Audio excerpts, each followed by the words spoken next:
এবং যতক্ষণ পর্যন্ত না শেখ হাসিনা বাংলাদেশ থেকে পালিয়ে যায় ততক্ষণ পর্যন্ত তারা রাজপথ দখলে রেখেছেন। একটু ঢিলে ঢালা পাঞ্জাবি পোশাক পরার কারণে তাদেরকে যেন বাংলাদেশে আর ভবিষ্যতে কখনো অন্যায়, অত্যাচার, নির্যাতন, জুলুমের মুখে পড়তে না হয় সেই শপথ নিয়েই বাংলাদেশে রাজনীতি করতে হয়। যে বাংলাদেশের মাদ্রাসা অঙ্গনের শিক্ষার্থীরা, বিশেষত কওমি মাদ্রাসা, যাদের আসলে সরকারি চাকরিতে অংশগ্রহণের কোনো সুযোগই নাই, কোটা থাকলো কি না থাকলো তাতে তাদের কোনো যায় আসে না, তাদের সেখানে কোনো বিন্দুমাত্র ব্যক্তিগত, তাদের গোষ্ঠীগত কোনো স্বার্থ না থাকা সত্ত্বেও তারা কিন্তু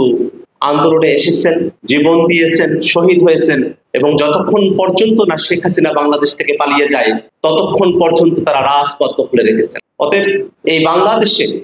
সাধারণ মানুষ, সাধারণ মুসলমান, তারা তাদের ইসলামী হুকুমাতের সাধারণ নিয়মগুলো, নামাজ পড়ার কারণে, দাড়ি রাখার কারণে, একটু ঢিলে ঢালা পাঞ্জাবি পোশাক পরার কারণে তাদেরকে যেন বাংলাদেশে আর ভবিষ্যতে কখনো অন্যায়, অত্যাচার, নির্যাতন, জুলুমের মুখে পড়তে না হয় সেই শপথ নিয়েই বাংলাদেশে রাজনীতি করতে হয়। আজকের এই আলোচনার সময়টাতে গুণীজনেরা অনেক বক্তব্য দিয়েছেন, তাদের কথাগুলো শুনেছি যে মানুষেরা, যারা বুজুর্গ আছেন, যারা আকাবির আছেন, তাদের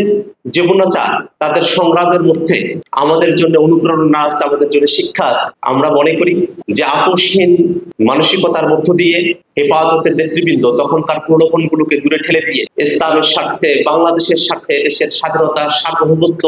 কে রক্ষার স্বার্থে যে দৃঢ় ভূমিকা পালন করেছিলেন, সামনের দিনেও বাংলাদেশের সাধারণ মুসলমানরা সেই পথ অনুসরণ করবে এই আশাবাদ ব্যক্ত করে আমি আমার বক্তব্য এখানে শেষ করছি।